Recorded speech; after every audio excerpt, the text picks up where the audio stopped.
Man, what a beautiful day.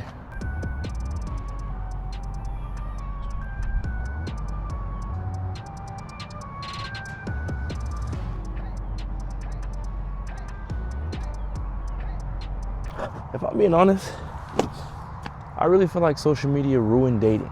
If you're new to the channel, my name is Mike. I live and travel out of my self-converted camper van, and I've honestly been wanting to make this video for a while now about, squished my cable, about dating while being a nomad. And so since it's a beautiful day outside, why not bring you guys outside with me once again for the 19th million time, and let's just talk about it. Because I don't feel like social media only ruined dating. I feel like it ruined a lot of things. So with us being in this digital era that we're in, the personal communication and personal connection skills, I feel like those have just about left the room. And honestly, it's a bit of a tragedy because we are now more connected than we ever were, but we're more disconnected than we ever were, if that makes sense. Like, I can pick up my phone and call my family that's back in South America. But in terms of sitting down and talking to people, folks can't hold a conversation. So how does that affect dating? Exactly like how you think. Folks can't hold a conversation. When people's entire personalities became the amount of likes on social media, their followers, what pictures they're taking, and who they're taking these pictures with, I feel like that's when we really hit a turning point. And honestly, a turning point for the worst, because I'm speaking for myself. This dating pool that we have ahead of us is absolutely rubbish. It's bad, very bad. I feel like walking because every time I sit to talk, I start looking about and looking at things to walk around and walk to. I got back to the States not too long ago, and it really came down, and I'm like, yo, it's baby floods out here. I'd rather that than a drought. But anywho, so just to clear the air, I'm not interested in men. I exclusively date women. I'm a heterosexual male living in this world that we are in, and with these standards that are being set nowadays, it's so very interesting and so very ironic to see what passes and what doesn't pass for a viable candidate when it comes down to dating. And so while I've been living and traveling from my van, I've just about seen both sides, I guess you could say, to what people are looking for and what they're not looking for. And I mean, of course, the scale is tipping. Some people might make excuses for this, some people might not make excuses for that. There's no one size fits all, honestly. And it's really been an interesting experience. So for starters, dating while being a nomad, van lifer, traveler, whatever you want to call yourself, it's tough, honestly, because I feel like a lot of people, or at least women, the women that I've been running into, they associate me with a place. And say if I meet a woman in, let's stick to the States. Say if I meet a woman in California while I'm in California, I'm now obviously associated with California for that woman. I guess you could say a lot of people don't expect people to just be passing through a place or that not being their hometown, especially if they live there. They associate me now with the place. So as soon as they leave that place, or as soon as I leave that place, I'm no longer, in that person's mind. I guess you could say out of sight, out of mind. And for me, that's caused an interesting problem because I'm like, I don't solely exist only in one spot and in one space. I literally can be just about anywhere, which is another problem. So it's interesting. It's kind of like a choose your battle, choose which side you want to fight on. Do you want people to only think that you exist in one spot, or do you want people to not like the fact that you are in one spot? Now, hold on, look at this. We got ourselves a full off-roading experience that I'm gonna have to go through, and I'm wearing sandals. How deep is this? Oh, that's deep. How you doing? Had to bust a U-turn. I didn't come prepared. Oh, see, she over there wading in the water. But yeah, I've had an interesting go about things with dating, especially in this modern world, because there's now the fallacy of choice. You have all these choices in front of you, and you think, well, a lot of these women think And this is women and men, but I'm speaking towards women because I date women. I can't speak towards men because I'm not dating men. You have women and men, of course, but women where they now believe that the grass is greener just about anywhere and everywhere else. And I've ran into that myself in my own personal life, of course. And it's really been an interesting thing because it's like, you would think this person's happy, you would think this person has everything that they're looking for, especially if they told you that you're everything that they're looking for, and still, it's not enough. Oh, we're in it, bro. You know how mad I am? I'm walking through this grass, and I was like, okay, I'm gonna make it just fine if I go through this. Look at my foots, man. They're wet now. And I gotta turn around. And I got wet socks. There's all these options ahead of people, and they're thinking that they can choose whoever, pick whoever, and be with whoever. And it makes you disassociate with who you are, really, and who you have in front of you, really. And I feel like that's one of the biggest obstacles I've been running into, because on paper, you can be the perfect person, but if someone opens up their Instagram or open up their YouTube and they see this other person, they're like, oh, that person's really my person. You're cooked. Oh, that's a real bird. Hello, buddy.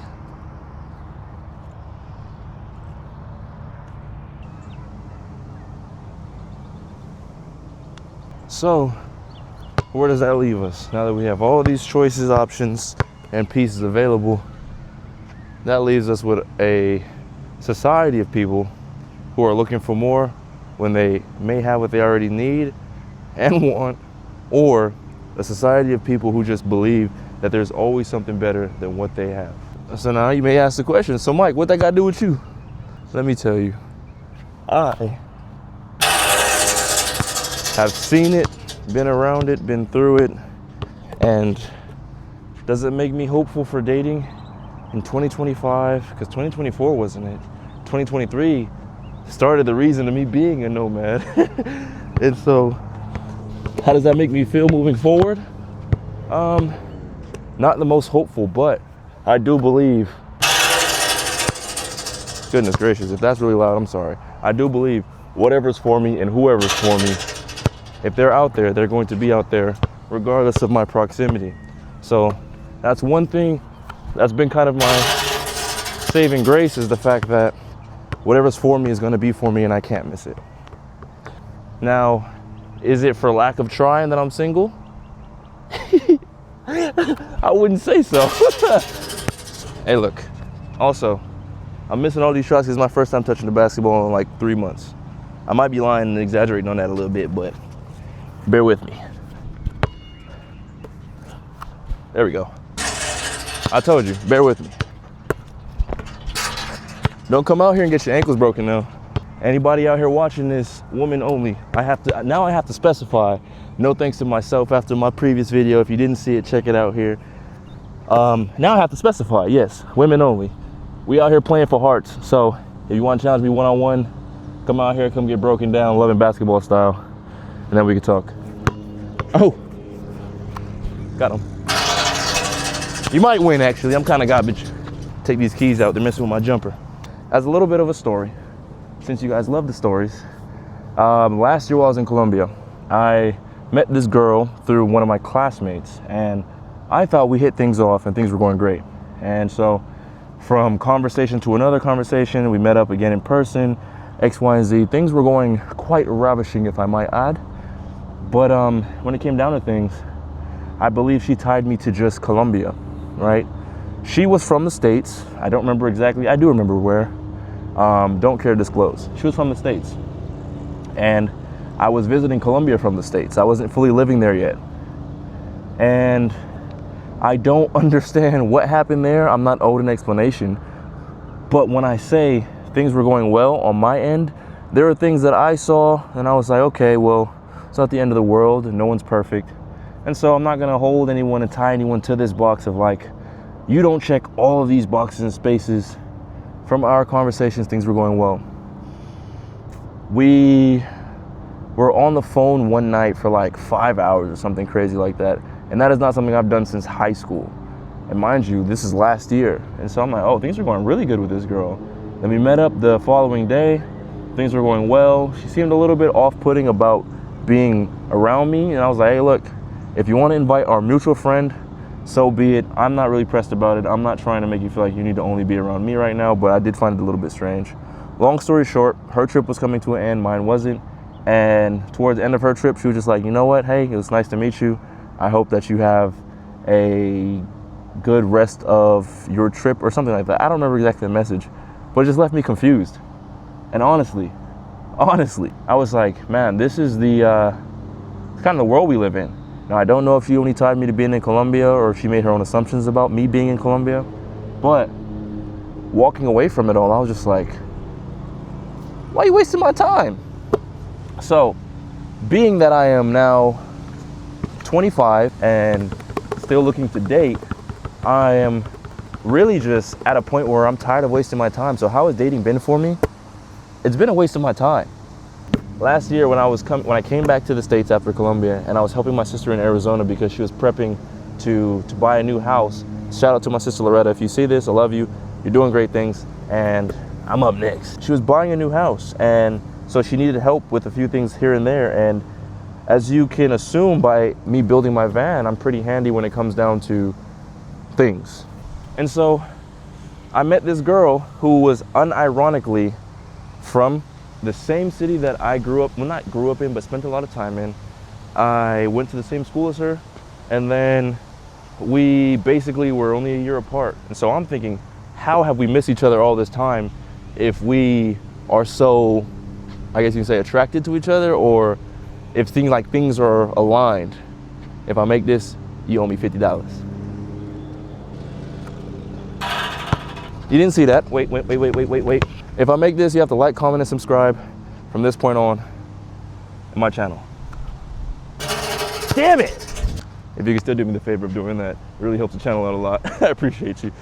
But so, I met this girl and I'm thinking things are going great. Things are going to be awesome. Like honestly, the distance of me being in Arizona and her being in California is nothing because it's just a quick drive and I'm out of my camper van. I do this for almost a living, you know? Oh, that's water. Oh my goodness. Things are going well, right? Off of the rip, I was missing California and I wanted to get away from Arizona for a little bit. So I did the drive to go see her in California. From the city I was in Arizona to the city she was in California, it was about a 5.5 hour drive. And I did that after us talking for about 2 weeks. Also because I was tired of wasting my time. And I'm like, look, if there's someone that's interested in me, she at the time did not have a vehicle. So I was like, look, I'm willing to do, oh my goodness, I'm willing to do the drive. And so what did I do? I did the drive.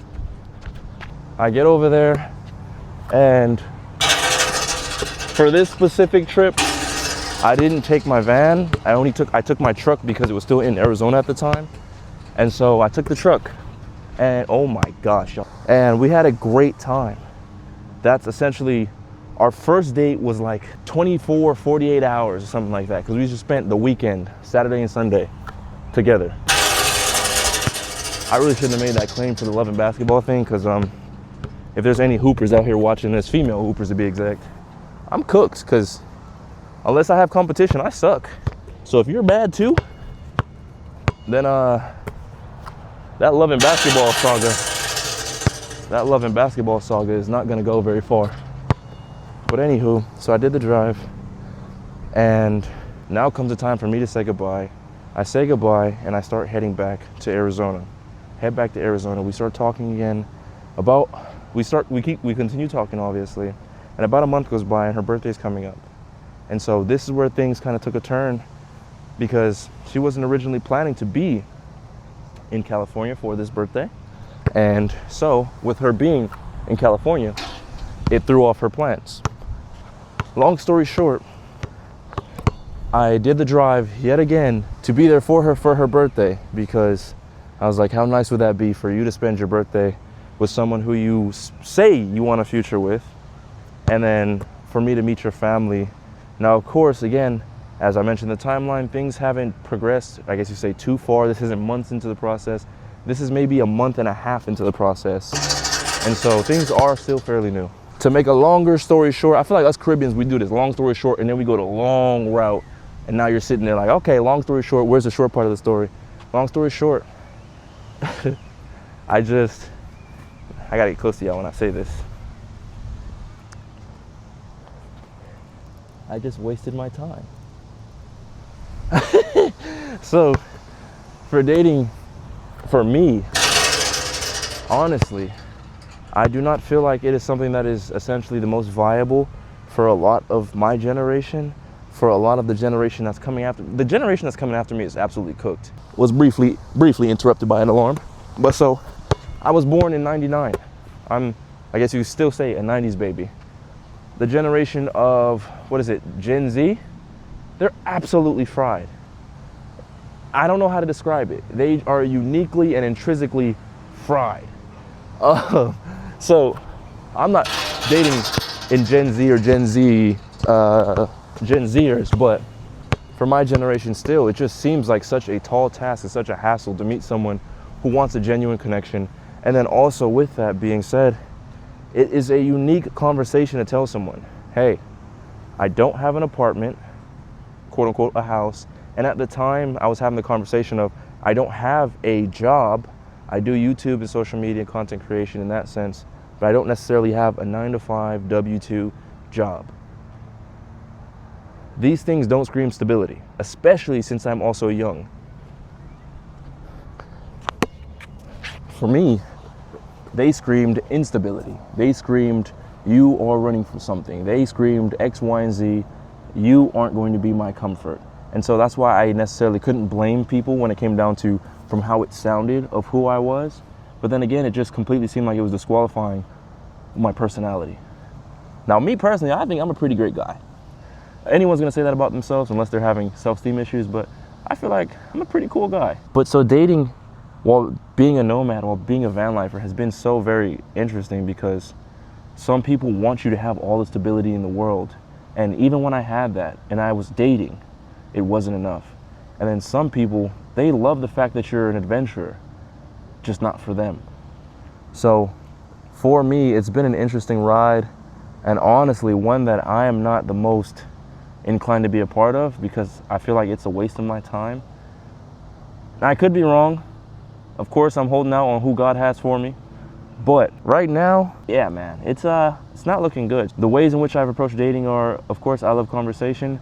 I've said this in some comments on one of my previous videos, is that I'm an introvert by nature, but I have extrovert tendencies. And one of those being, I actually like being around people, but it extremely drains me. So if I'm around people, talking to people, hanging out and doing X, Y, and Z, I can do so for a limited amount of time, but afterwards I'm out of it. I'm gone for like a day or two in terms of I need to rest and recuperate. And so with dating, it is twice as draining because now I need to push myself out of my bubble to speak to someone who I see as interesting or attractive. My little caveat, my little takeaway from it all is that I might put it on hold. Let me see if I can get some shots in a row on camera for y'all, because y'all might think that I don't have it like that. Ugh, somebody out here was smoking a Black and Mild.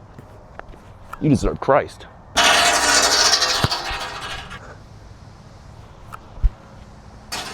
There we go. It's these sandals. If I was in my Crocs, I promise you, I took the keys out the pockets. They were weighing me down. There we go. Everybody loves the sunshine. Now, in terms of athleticism, let me see. Heat check, barefoot heat check. That was so dangerous because these socks are wet and slippery. So yeah, that's a little insight into what it looks like to date as a van lifer, at least in my experience. And on top of that, have I been very active with looking? Not necessarily, because I don't really like dating apps. And that's one of the biggest bridges that we have in my generation, at least, with dating, is dating apps. And I feel like they're, regardless of if you add a bio, link your Instagram, link your Facebook, your music taste, all of that, you're still only getting a superficial version of a person. And so, call me old-fashioned, but I like meeting people organically and in person. And so that's why I drove to California after talking to this girl for a few weeks. We had called over the phone, so I heard her voice and everything. But still, once I saw her in person, I was like, oh, we're good. and she felt the same way. So say all that to say, yeah, I have no idea. But yeah, dating as a nomad, as a van lifer, has been extremely difficult.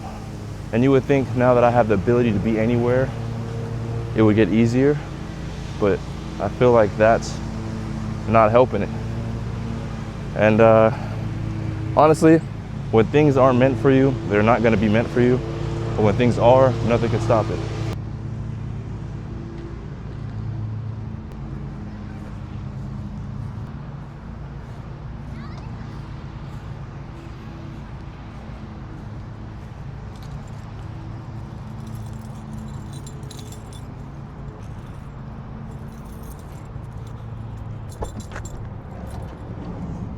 I need some water. So another great thing is, damn, not that.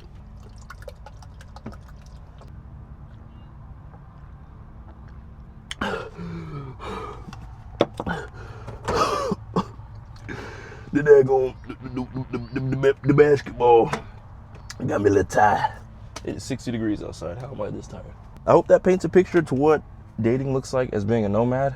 As I mentioned, my case isn't necessarily typical. I don't like dating apps too much. I've been on them, but I'm not the biggest fan of them. It could be different for someone who loves dating apps and they're like, this is where I find all my true connections. It's different. It's different for each and every one of us. Like I mentioned, I just might not be everyone's cup of tea, what it comes down to. So that might be another reason why there's so much resistance. I also heard this interesting theory of if you are at least on the cusp of being handsome, people tend to assume that there's so many people messaging you, talking to you, and X, Y, and Z. No, that would make sense. Yeah, that would make sense because phones coughing up dust. When all is said and done, when I do meet genuine people, when I do have genuine connections, I feel like because I am so able to travel and be in different spaces and places. Why am I standing like this? Y'all didn't let me know. See, I don't even want to talk about it. But when I do meet genuine people, I feel like because I am so available to move, that it makes it easier to cultivate these relationships because say they're in the US and I'm in the US, I can visit them. They can visit me. Say I'm in their country, in another country, I can visit them, they can visit me, and vice versa. So I don't know, I feel like,